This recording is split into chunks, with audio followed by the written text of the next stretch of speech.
I'm scared. I'm not angry. I am frightened. Indiana Senate Republicans say they do not have votes to pass mid-cycle redistricting despite a pressure campaign from the White House, according to a spokesperson for Senate President Pro Tem Roderick Bey. How was he answered? An immediate answer from a campaign manager, not an elected official, who said, "Oh yeah, now the real fun begins." I don't know any other way to interpret that if I'm the president pro tem of that Senate, except I just got threatened. It feels good when you're doing it for somebody that you like. But everything we do in this building has to be done based on what happens when it's a guy I don't like. And I'm gonna tell you guys a secret. I'm lucky enough to be in the Democratic Party, so I know full well how much people can dislike you, even in your own party. Don Davis is getting drawn out for one simple reason. There may be other reasons, and that's for other people to discuss. You know why Don Davis is going home? Because he had the nerve to say Northeastern North Carolina can't survive with these Medicaid cuts. Northeastern North Carolina cannot survive with these education cuts. I have got to put my constituents first. And you know the sad thing? Don Davis was always called one of the good ones by a lot of people in this chamber. He was a good one. And he's going home. Don Davis busted his behind when he was here to work both sides. He busted his behind to compromise, and he's going home.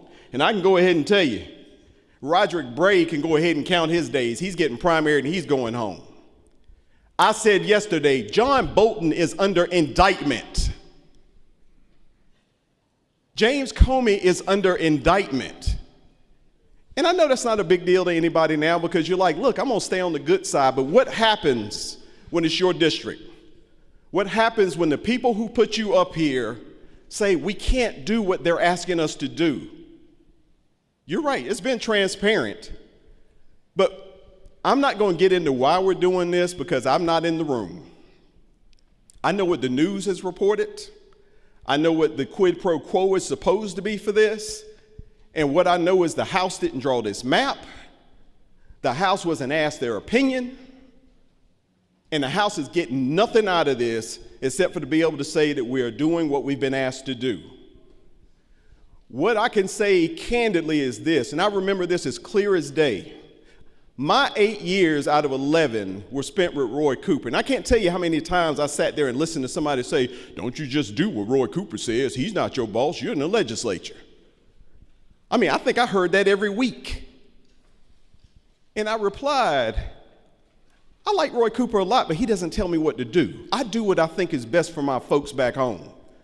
Because ultimately, whatever he feels about me, there's going to be another governor. Whatever he feels about me, there are going to be other people I've got to answer to. And whatever he feels about me, the most important people in my life need to be able to look me in the face and then look their friends and family in the face and say, whether you agree with him or not, he did what he thought was going to help you guys out.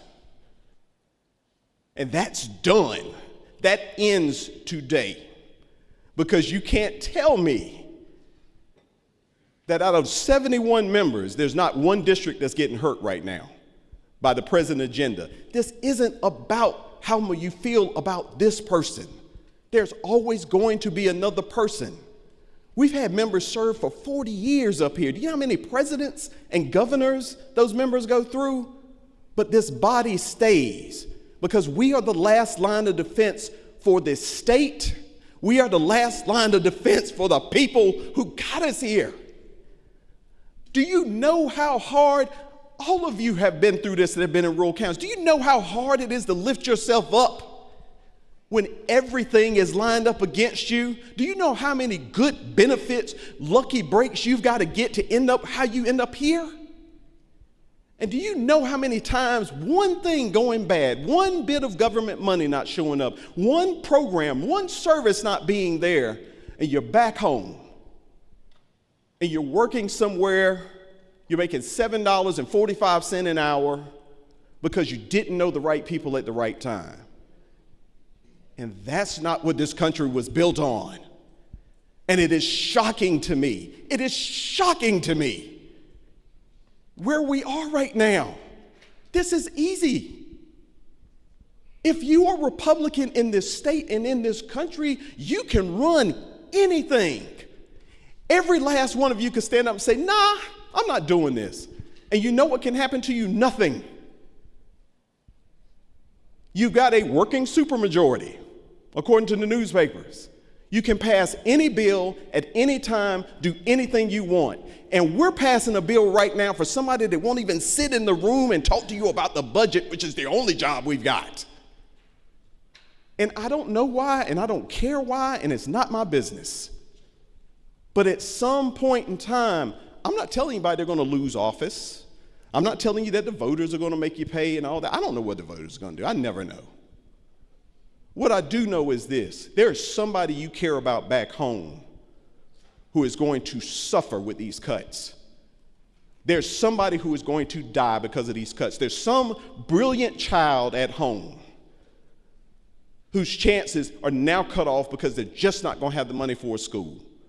They're just not going to have the ability to go to a university. They're just not going to have the ability because their ability is in science and there are no science jobs at home and they can't leave. And I can't feel good about that. So I appreciate Don Davis. I appreciate Tom Tillis, who's being sent home, who used to be right up there. Tom Tillis is the reason half of the Republican caucus is here right now. Tom Tillis is one of 5 people who created the supermajority. And he's having to go home because he's like, my people can't take this. So this isn't about how you feel about this president. I'm not getting into that. The last president everybody felt like was a great president was George Washington. And even George Washington said, I could stay in this office for the rest of my life, but I'm not, because that's not what's good for this country. We have won the war for independence, and we're going to be better than England. Think about that. We talk about blood, sweat, and tears. He actually bled. He actually sweated. He actually risked execution. And then he had an entire country in his hands. And he said, I am stepping away because it's the right thing to do, because just because I have the power to do something doesn't mean that I should do that. And we're completely the opposite now. We have taken the position that if we got the power to do it, we can do whatever the hell we want now. And Representative Quick made a great point that, this switches and stuff. I don't even care about that anymore. I don't know if this ever switches. I don't know if this ever changes. I don't know if we're going to have elections in 4 years. But what I know is, as long as I'm allowed to serve the people of my district and the state. The gentleman is beyond 8 minutes. I don't think I've ever cut you off, but I would ask you to wrap up your comments. And I understand, and I am expressing a lot of points that would have been made by a lot of people on this side because they're angry and upset. The Senate debated for hours, and I appreciate where you're coming from, Mr. Speaker. It is just, I can't watch it die like this. But it seems like I'm going to have to. But what I would ask is you mark this day. Mark this day, because one day they're coming to you and they're going to ask you to do something that you just can't do. And because we have set the precedent that only one person in the party matters, you're going home. You've got a chance to vote no. Be like Indiana. Be like all these other states who just said, nah, we're just not doing this. Or we've got a chance to do what we're told and then one day look up and say, God, I wish that hadn't happened. I wish I had taken that moment. Thank you. Question for the House is the passage of the Senate Committee Substitute to Senate Bill 249 on its second reading. All those in favor will vote aye. All those opposed will vote no. The clerk will open the vote.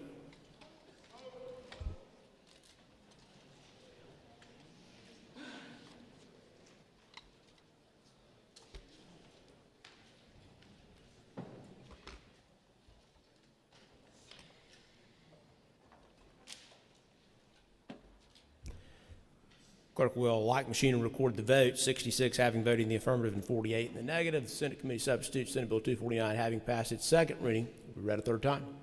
The General Assembly of North Carolina enacts. The question before the House is the passage of the Senate Committee Substitute, Senate Bill 249 on its third reading. All those in favor will say aye. All those opposed, no. The ayes have it. Senate Committee Substitute to Senate Bill 249, having passed its third reading, will be ordered and rolled.